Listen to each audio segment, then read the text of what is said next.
y bueno, decidí que obviamente mi historia no terminara en la cama de un hospital, sino en inspirar a otros, a realmente ayudar a más personas, que es uno de mis más grandes propósitos hoy en día. Mati, vos sabés que hoy sos un emprendedor exitoso, pero ¿sabés lo que pasa? Muchos conocen la gloria, pero poco la historia. Si vos tuvieras que resumir una frase, ¿qué dirías? Resiliencia, superar lo imposible. Desde muy chico pasé muchas pruebas que quizás casi nadie ha enfrentado, ¿no? Y yo ahí entendí algo, que el dolor es el mejor maestro, pero si no decidís rendirte. Mati, a los 10 años recibiste una noticia que cambió toda tu vida. ¿Cómo fue recibir ese diagnóstico que te dieron? Sinceramente, yo ahí mucho no entendía nada, ¿verdad? Porque era bastante chico, incluso tenía mis 10 años. Ahí es cuando empezaba realmente mi historia. Y contarte un poco cómo iniciaba, ¿no? En ese momento fue cuando, bueno, llegué de unas vacaciones con mi padre. Y ahí en ese momento empecé a, bueno, como a hincharme todo. Y ahí fue cuando mi mamá nota algo que no era normal, ¿no? Yo siempre era flaquito y demás. Y en ese momento vine hinchado a mi casa de las vacaciones. Y mi mamá notó que había algo que no era normal. Pero bueno, en ese día es como que quedó todo ahí en la nada. Pero al otro día fue cuando ahí empieza realmente que me descompongo. Y tuve que ir al médico y ahí fue cuando empiezan a no encontrarme un diagnóstico certero, ¿verdad? En ese momento empezaron a hacer miles de análisis y ahí es donde empiezan todas las internaciones, ¿no? Tan solo 10 años y ahí fue cuando, bueno, empecé a estar de internación en internación y ahí es donde yo me pongo a notar y a ver que mi vida no iba a ser nunca más normal, donde empiezo a convivir entre agujas literalmente. Luego a mis 11 años llega mi primer biopsia que me la hacen sin anestesia, que bueno, luego ahí uno puede buscar qué es lo que realmente es una biopsia. En mi caso fue una renal y ahí fue cuando yo creo uno de los dolores más grandes porque bueno, sinceramente tenía 10 años y demás y sin anestesia fue bastante doloroso. Luego con el paso del tiempo ahí fue cuando gracias a esas biopsias me diagnosticaron lo que es el lupus, que bueno, es una enfermedad autoinmune que ataca a todos los órganos, en mi caso los riñones en ese momento. Y ahí fue donde empiezo a traer varias complicaciones, ¿sí? En todo mi proceso hasta llegar a mis 17 años que empezaron a hacer el cambio de médicos. Ahí estuve, bueno, 2 veces al borde de la muerte, sinceramente fue bastante complicado. En una de ellas fue una vez que había llegado también de un viaje, todo bien. Y bueno, cuando llego de ese viaje, ahí me había descompensado y demás. Y en ese momento como que no reaccionaba, ¿no? Estaba con convulsiones y demás. Y en ese momento fue cuando empezamos a preocuparnos, porque empezamos a entender que realmente la enfermedad era seria, ¿verdad? Y que me iba a traer varios retos en mi vida. Ahí fue cuando a mi mamá le dijeron que si en 30 minutos yo no reaccionaba, tenían que, bueno, obviamente dormirme para siempre. Entonces en ese momento pude salir de esa parte, bueno, empecé a mejorar y todo, estuve bien. Luego pudieron frenar lo que es el lupus en ese momento y bueno, todo había mejorado, estaba bien, pero luego llegan mis 18, ¿verdad? Y ahí es donde viene el cambio de médico y yo creo que ese fue uno de los errores más grandes que han hecho con todo el tema de mi salud. Porque ahí fue cuando empezaron los retos más grandes, por así decirle, y empezaron a probar de todo en mi persona. Miles de tratamientos, miles de cosas en mi cuerpo. Y ahí fue cuando yo también empecé a darme cuenta un poco lo que es hoy en día el tema de la salud, ¿no? Hoy en día yo creo que es un negocio. Ahí me comentaste antes que te hicieron la primera biopsia sin anestesia. ¿Qué se te pasó por tu cabeza a la hora de eso? Yo creo que esa fue una de las experiencias más traumáticas de mi vida. Sentir cada segundo del procedimiento es algo que no se olvida, pero al mismo tiempo fue la primera lección de mi vida, ¿no? El dolor es temporal, pero la fuerza que desarrollás al enfrentar eso se queda con vos para toda la vida. Yo creo que eso fue lo que ha pasado por mi cabeza en ese momento. Ahí también me dijiste que a los 18 empezaste con todo el tema de diálisis.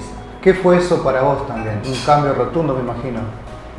Yo creo que ahí fue uno de los retos más grandes también de mi vida, porque a los 18 años uno debería estar pensando en su futuro, pero el mío se reducía a estar conectado a una máquina por horas, día tras día, semana tras semana. Mientras la mayoría de mis amigos disfrutaba de la vida, yo estaba en un hospital conectado a una máquina pensando por qué a mí. Y en esa parte de las diálisis me iba a traer muchas complicaciones a lo largo del tiempo, porque yo sabía que obviamente muchas cosas no iba a poder hacerlas, ¿verdad?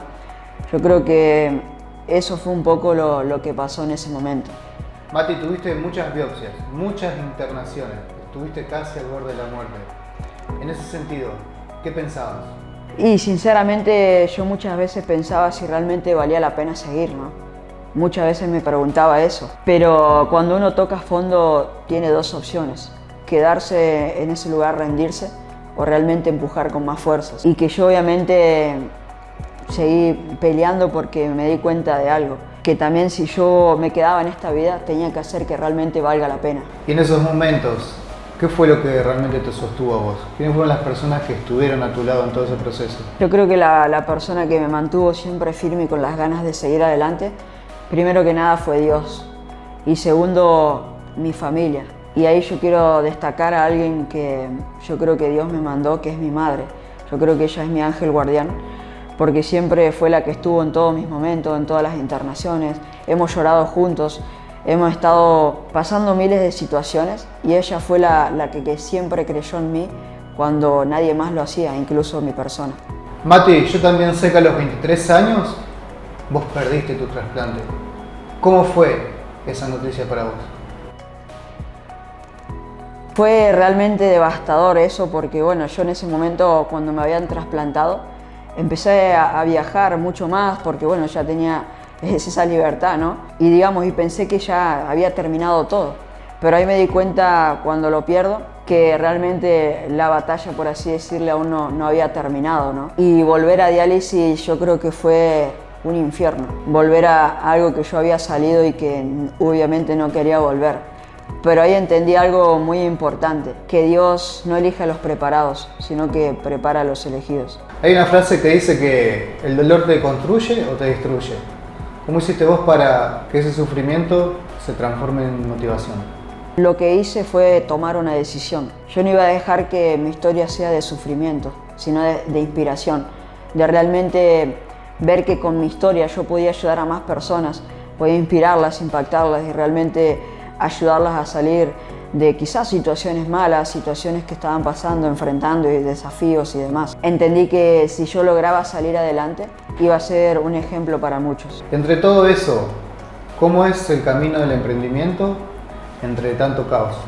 Cuando la vida te quita tanto, empezás a ver oportunidades donde otros quizás no las ven. Yo descubro el emprendimiento en un momento donde no tenía nada.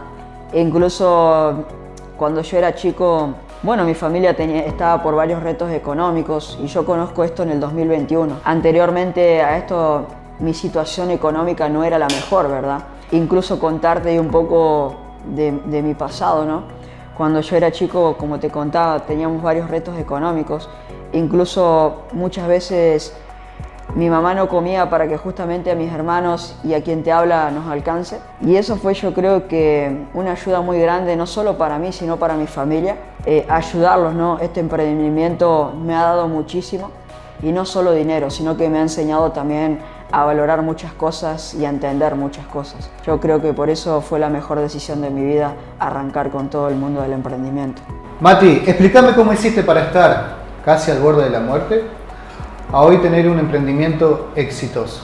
Dejé de enfocarme en lo que no tenía y empecé a enfocarme en lo que yo podía construir. Me rodeé de personas que me impulsaban, me ayudaban a crecer, tenían otra mentalidad. Y bueno, decidí que obviamente mi historia no terminara en la cama de un hospital, sino en inspirar a otros, a realmente ayudar a más personas, que ese es uno de mis más grandes propósitos hoy en día. Mati, para alguien que hoy está en una situación difícil, que ya siente que no puede más, ¿qué tendrías para decirle? Que no estás solo, que el dolor es temporal, que cada caída es una oportunidad para justamente levantarte más fuerte, ¿no? Que si no ven la luz al final del túnel, que sigan caminando, que ahí está, y que decidan no aceptar menos de lo que merecen. Mati, hoy estás liderando un negocio que cambia realidades. ¿Qué es para vos tocar y llegar a esas personas y ayudarlas?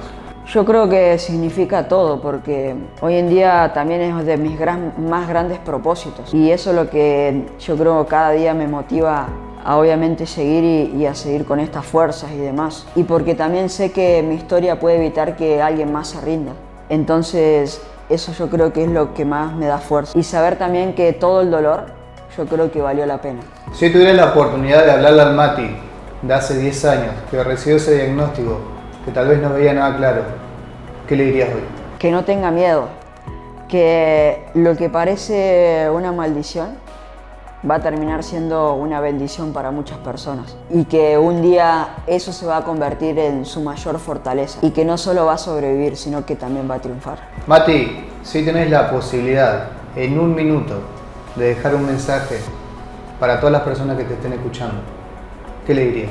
Que no subestimen su historia. Lo que les diría es que nunca subestimen el poder de su historia, que todo lo que viven, todo lo que sufren, tiene un propósito. Puede que hoy no lo vean, pero en el futuro van a entender cada caída era una oportunidad para levantarse más fuerte, que sueñen en grande y que se rodeen de personas que los impulsen a crecer y que recuerden que si yo pude cambiar mi vida, ellos también pueden.